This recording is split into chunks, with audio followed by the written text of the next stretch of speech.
Thank you all for being here. Just had a good meeting with President Zelenskyy. I reiterated to him that we stand with him and against Putin's brutal invasion. The American people stand for freedom, and they're on the right side of this fight. I have asked the White House since the day that I was handed the gavel as Speaker for clarity. We need a clear articulation of the strategy to allow Ukraine to win.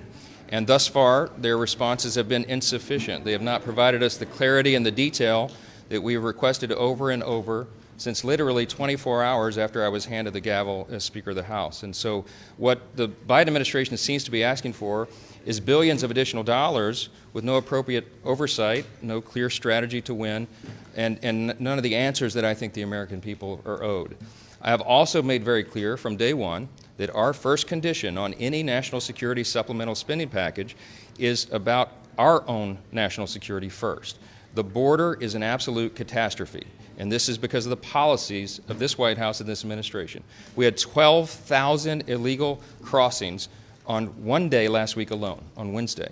We have almost now 280 known terrorists that have been apprehended at the border. None of this counts the gotaways. If you add the numbers up, it's almost 7 million people who have been encountered at the border just since President Biden took office, and at least 2 million gotaways. This is twice the population of my state of Louisiana. Fentanyl is the leading cause of death for Americans age 18 to 49 in this country. Fentanyl poisoning, because it's allowed over the border. We have human trafficking and all the other terrible things. In the last 3 months, October, November, December alone, we've had more illegal crossings at the border than in any entire year during the Obama administration. The American people see this, they feel it acutely, they see all the terrible societal ills that come from this, and it must be addressed. So I've made this very clear, again, from the very beginning, when I was handed the gavel. We needed clarity on what we're doing in Ukraine and how we'll have proper oversight of the spending of precious taxpayer dollars of the American citizens, and we needed a transformative change at the border. Thus far, we've gotten neither. The Senate has been MIA on this. The House passed H.R. 2 6 months ago, more than 6 months ago. It's been sitting and collecting dust on Chuck Schumer's desk.